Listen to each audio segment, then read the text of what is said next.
Hi everybody, this is just a quick video to talk about some of the solutions from 9A2, the worksheet that I posted in the Chapter 9 packet. Here you can see if you graph these two equations, you get two intersections and therefore two solutions. Both of these x and y values satisfy both equations here. Number 3, you can see here what I did in order to solve this. Y is already isolated. It's all by itself over here. Y is equal to x squared plus 1. So that's what I subbed into the second equation right here, x squared plus 1, where the y used to be. And when you solve it, you're distributing the negative. By the way, these parentheses are absolutely algebraically necessary, but even if they weren't, I would still use them. Distributing the negative, you get this. Moving everything over the other side, so I get positive x squared minus x. I think it's a little easier to solve when it's over here, and everything's positive. Well, the x squared is positive, so factor out an x, you get x and then x minus 1, and then you can see 0 as one of the solutions to this equation, or 1 is. And if that's true, then you can also calculate the y values using the top equation here. You know what x is, you can figure out y, and then you can even confirm that using a graph. And here they are, the two solutions to our two intersections. Number 5, you could technically solve for x on one of these, or solve for y. I think it would be doable to figure out what y is and sub it in here. But that I think that would involve a lot of foiling. Maybe it'd just be a little easier if you solve for x squared, which you're allowed to do. Like this x squared is equal to 3 plus 2y. All I did was move the 2y over, and then I subbed it over here. 3 plus 2y plus y squared. These parentheses are not algebraically necessary, but it's still good studentship, and it helps you double check your work. You can see very easily what you subbed for. Rearranging things a little bit, bring the 27 over, you get something that you can factor, and you get these solutions, negative 6 and 4. Turns out that if y is equal to negative 6, then you get, I think this actually should be plus or minus 3i.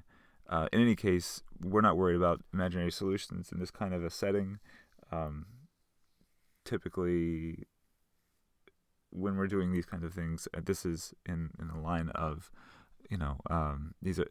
these kinds of skills are helpful in calculus, and particularly helpful in getting you ready for the AP Calculus test. And on the AP Calculus test, there's no imaginary numbers, so we're not going to worry about that here.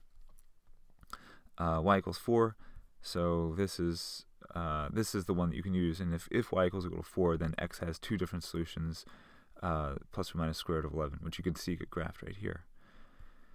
Number 6, this is something lifted off of the SATs. It's rearranged, it's moved around a little bit with different wording. But you can see that the whole point is to figure out what the value of k is. The answer is k equals 4.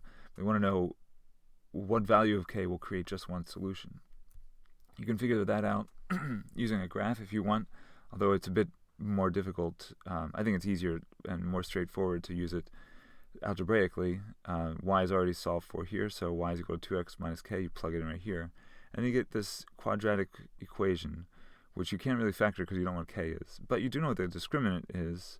The discriminant would be negative 4 squared minus 4a, which is 1, and c, which is k. The discriminant if the discriminant is equal to 0, then you know there's going to be one solution. So you set it equal to 0, and then you solve, and you get k equals 4. Now that you know what k is equal to, if k is equal to 4, it's very easy to graph and confirm there's exactly one solution. It's right here. The line just barely touches the parabola right here, and this tangent line. If you also, maybe another way to think about it would be x squared minus 4x plus what equals 0 would be a perfect square trinomial. If you know that it's 4, then you can factor it into x minus 2 squared is equal to 0 in there, and that will only have one solution. So there it is. Thanks for listening. Keep up the good work. I'll see you around.